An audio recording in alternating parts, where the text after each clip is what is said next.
Hello friends, welcome to our channel SB origination. आज मैं आपको ये चिकन करी कुर्ती की इनर की कटिंग और स्टिचिंग बताऊंगी। ये हमारा चिकन करी कुर्ती है, इसी की ही इनर हम कटिंग करेंगे। इसके लिए हमने लिए है रेयॉन फैब्रिक। आप चाहे तो कॉटन की फैब्रिक भी ले सकते हैं। पहले हम इस कपड़े को फोल्ड कर लेंगे इस तरह से। फोल्ड करने के बाद फिर इसको हम डबल फोल्ड कर लेंगे। ये मेरा 4 तह में हो गया है। अब हम कुर्ती की लेंथ ले लेंगे। आपको जितना भी लेंथ रखना है आप रख सकते हैं। हमने यहाँ पे 40 इंच पर रखे हैं। इस तरह से हम 40 इंच पर मार्क कर लेंगे।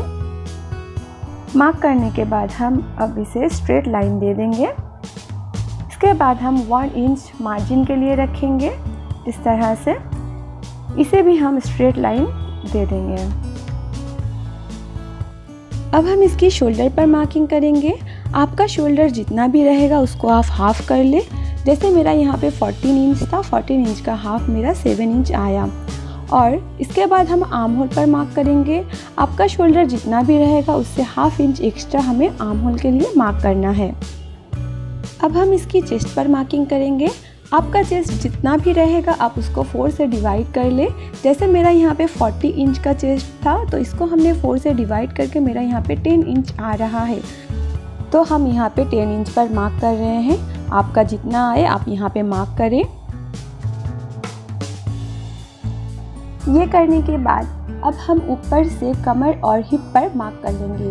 ऊपर से 14 इंच पर हम कमर का मार्क कर लेंगे और फिर यहाँ से ही 20 इंच पर हम हिप के मार्क कर लेंगे। आपका कमर जितना भी रहेगा उसको आप 4 से डिवाइड कर ले। मेरा यहाँ पे 38 इंच का था तो इसको हमने 4 से डिवाइड किए हैं तो मेरा यहाँ पे 9.5 इंच आ रहा है। आप भी अपना मेजर करके यहाँ पे कर ले। इसके बाद आप आपकी हिप की मेजर कर ले। आपका हिप साइज़ जितना रहेगा उसको भी आप 4 से डिवाइड कर ले। मेरा यहाँ पे 42 था तो उसको डिवाइड करके 10.5 इंच आ रहा है। तो यहाँ पे हमने 10.5 इंच पर मार्क किए हैं। अब ये पॉइंट्स को आप ज्वाइन कर ले इस तरह से। अगर आपके पास शेप स्केल ना हो तो आप नॉर्मल स्केल से भी कर सकते हैं। अब हम इसमें एक्स्ट्रा मार्जिन के लिए रखेंगे। यहाँ पे हमने 1.5 इंच पर रखे हैं। आप चाहे तो 2 इंच पर भी रख सकते हैं। इसी तरह कमर पे और हिप पर और चेस्ट पर तीनों में हम मार्जिन रख लेंगे। ये जो पॉइंट है इसको हम ज्वाइन कर लेंगे। अब हम इसकी बॉटम पर मार्क करेंगे। बॉटम हमने रखे हैं 11 इंच।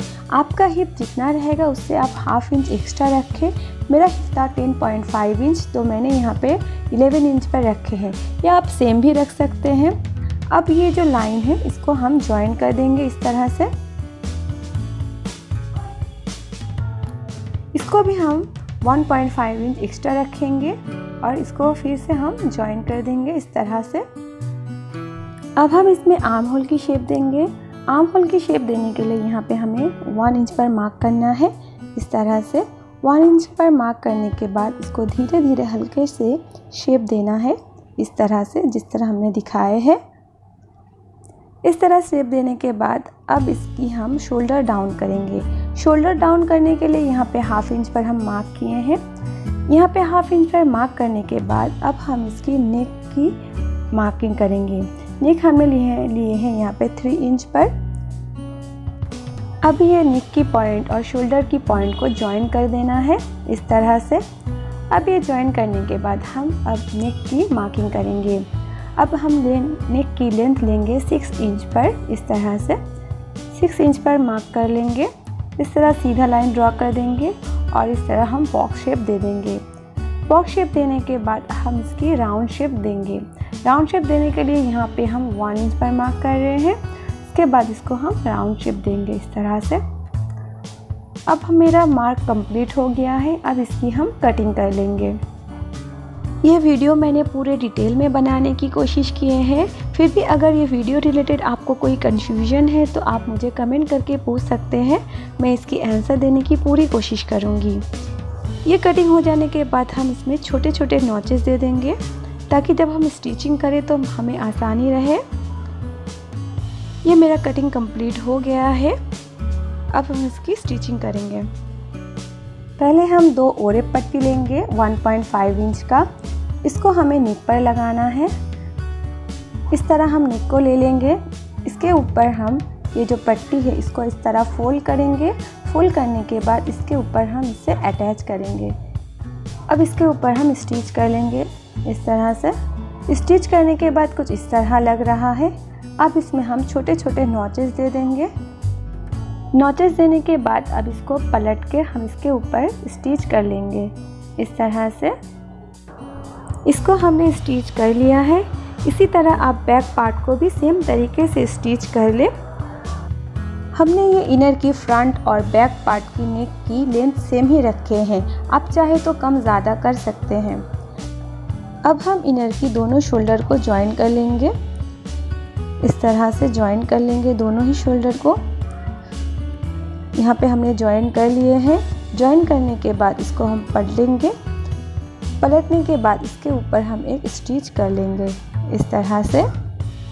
अब हम यहाँ पे आर्म होल की स्टिच कर लेंगे। यहाँ पे भी हमने ओरे पट्टी लिए हैं 1.5 इंच का।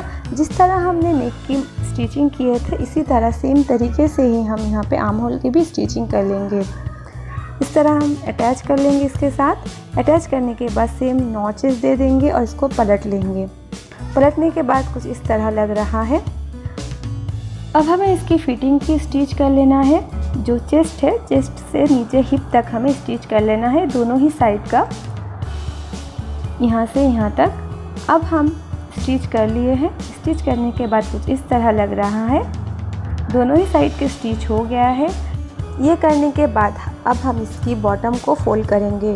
बॉटम को फोल्ड करने के लिए इस तरह से हमें लेना है। इसको पहले हम सिंगल फोल्ड करेंगे। सिंगल फोल्ड करने के बाद इसे फिर से हम डबल फोल्ड कर लेंगे। डबल फोल्ड करने के बाद अब इसके ऊपर हमें स्टिच कर लेना है। इसकी 4 साइड में ही स्टिच कर लेना है। इवन नीचे में भी फोल्ड कर लेना है।